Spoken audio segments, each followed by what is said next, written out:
Chantal Ladezou, le combat d'une reine face à l'ombre de la maladie. Il y a des étoiles qui brillent si fort qu'on les croit invincibles. Chantal Ladezou, avec son rire éclatant, son énergie inépuisable et sa présence scénique légendaire, faisait partie de ces astres inaccessibles. Elle était, pour des millions de Français, bien plus qu'une comédienne. Une icône, un symbole de joie pure, une force de la nature capable de balayer la morosité d'un simple éclat de voix. Mais même les étoiles les plus lumineuses ne sont pas à l'abri des ténèbres. Le choc fut brutal, presque irréel. Un diagnostic aussi tranchant qu'une lame. Cancer du foie. Une sentence qui tombe sans prévenir, écrasante, implacable. Pour Chantal, c'était le début d'un combat titanesque, un duel silencieux contre un ennemi invisible. Comment pouvait-on imaginer cette femme, symbole de vitalité, se retrouver soudainement si fragile, le visage marqué par la douleur, le regard assombri par la peur? Les premiers jours furent les plus terribles. Chaque mot du médecin résonnait comme un coup de tonnerre dans un ciel serein. Mais Chantal, avec cette force intérieure qui l'a toujours définie, n'a jamais baissé les bras. Pourtant, le véritable cauchemar ne faisait que commencer. La chimiothérapie, cette arme à double tranchant censée sauver, s'est révélée être une épreuve d'une cruauté inimaginable. Les traitements, censés ralentir l'avancée du mal, se sont transformés en une torture quotidienne. Les médicaments, loin de l'aider, semblaient se rebeller contre son propre corps. Son organisme, pourtant si fort, refusait de supporter les effets secondaires dévastateurs. Chaque séance la vidait un peu plus. Chaque passage à l'hôpital était une descente en enfer. Les nausées incessantes, la fatigue écrasante, la perte de ses forces, tout cela l'enfermait dans une spirale infernale. Mais Chantal, cette guerrière au cœur indomptable, n'a jamais perdu ce qui faisait d'elle une légende. Sa dignité et sa lumière intérieure. Même affaiblie, même lorsque son corps criait à l'abandon, son esprit restait invincible. Elle affrontait chaque journée avec un courage extraordinaire, refusant de laisser la douleur effacer le sourire qui avait tant fait rire la France. Les moments les plus déchirants étaient ceux où elle se retrouvait seule, face à son propre reflet, méconnaissable. Ses traits tirés, ses yeux fatigués, et cette lueur de tristesse qui s'infiltrait malgré elle. Mais au cœur de cette tempête, il y avait toujours une flamme qui refusait de s'éteindre. Elle pensait à son public, à ceux qui l'avaient tant aimé, à sa famille, à ses proches qui lui murmuraient, même dans les moments les plus sombres, « Tu es forte, Chantal, tu es invincible. » Et c'est ainsi qu'elle est devenue bien plus qu'une comédienne. Une héroïne silencieuse. Son combat a transcendé la scène, touchant des milliers de cœurs. Elle n'était plus seulement la reine de l'humour, mais une incarnation vivante du courage face à l'adversité. Chaque sourire qu'elle parvenait à esquisser, chaque mot d'encouragement qu'elle adressait à ceux qui la soutenaient, était une victoire éclatante contre la maladie.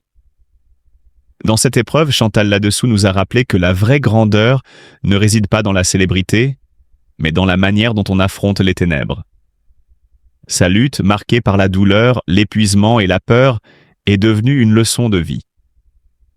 Aujourd'hui, chaque pensée, chaque mot en son honneur est une prière d'espoir et de respect profond. Car même si le destin lui a imposé l'épreuve la plus cruelle, Chantal Ladezou reste debout.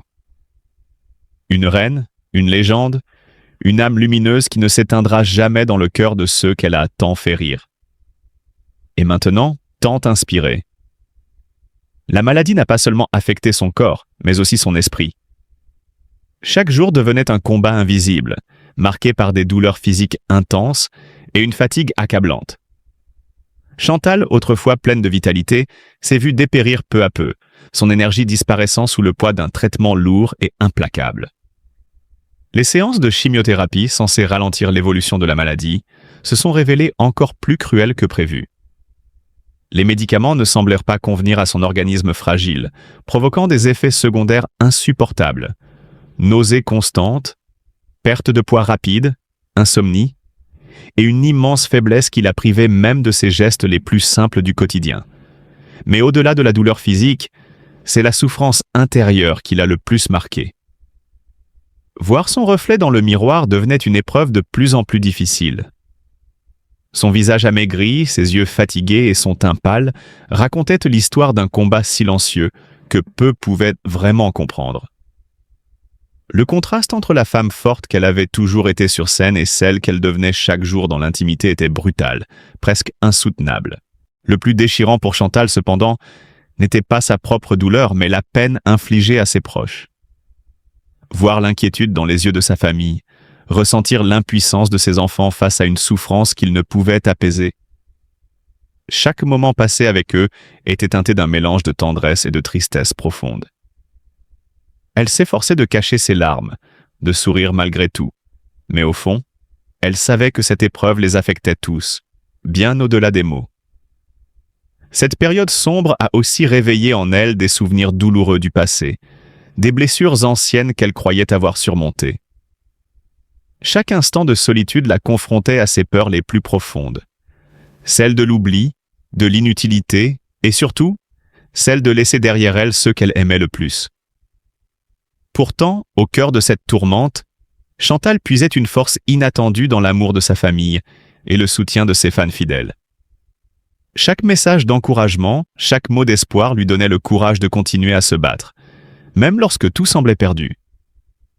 C'est cet amour inébranlable qui lui a permis de tenir bon face à l'adversité, malgré les souffrances insupportables causées par des traitements trop lourds pour son corps déjà affaibli. La douleur de Chantal là-dessous ne se résume pas seulement à une lutte contre la maladie, mais à une bataille contre l'injustice d'un destin cruel, contre le sentiment d'impuissance face à un avenir incertain. Chaque jour était une victoire silencieuse, un pas de plus dans ce long tunnel d'épreuves. Ses proches, bien qu'anéantis de la voir si affaiblie, sont devenus son refuge, son ultime source d'espoir dans cette tempête silencieuse. Dans ces moments de profonde détresse, Chantal n'était plus la femme de scène que le public connaissait, mais simplement une mère, une épouse, une amie, luttant de toutes ses forces contre l'ombre de la maladie, espérant que, malgré tout, l'amour et la tendresse de ceux qui l'entouraient puissent illuminer un peu son chemin assombri par la douleur. Derrière cette image de femme forte se cache une histoire de résilience bouleversante.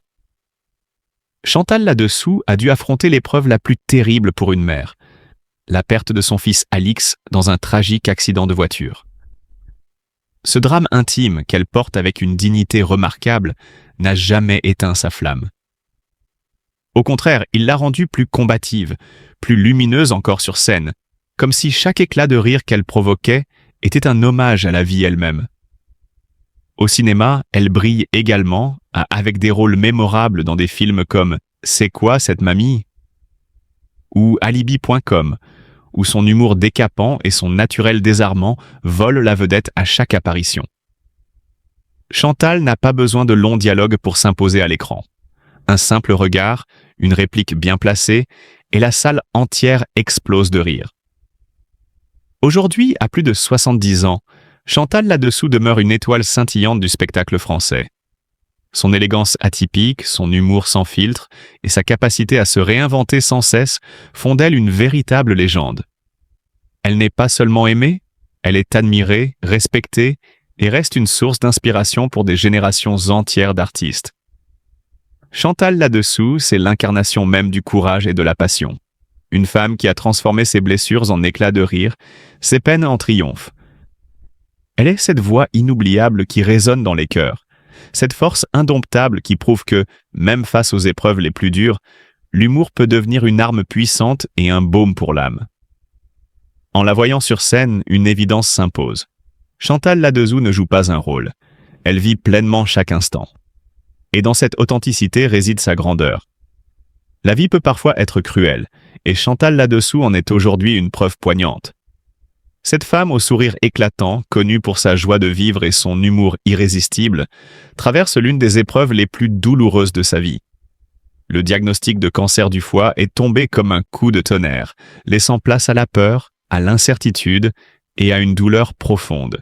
Les traitements de chimiothérapie, qui devraient être un espoir, se révèlent d'autant plus difficiles à supporter, son corps réagissant mal aux médicaments. Dans ces moments sombres, Chantal a besoin de plus que des soins médicaux. Elle a besoin d'amour, de compassion et de soutien sincère. Chaque pensée positive, chaque mot réconfortant peut devenir une source de force inestimable. Aujourd'hui, soyons unis autour d'elle. Envoyons-lui notre tendresse et nos prières.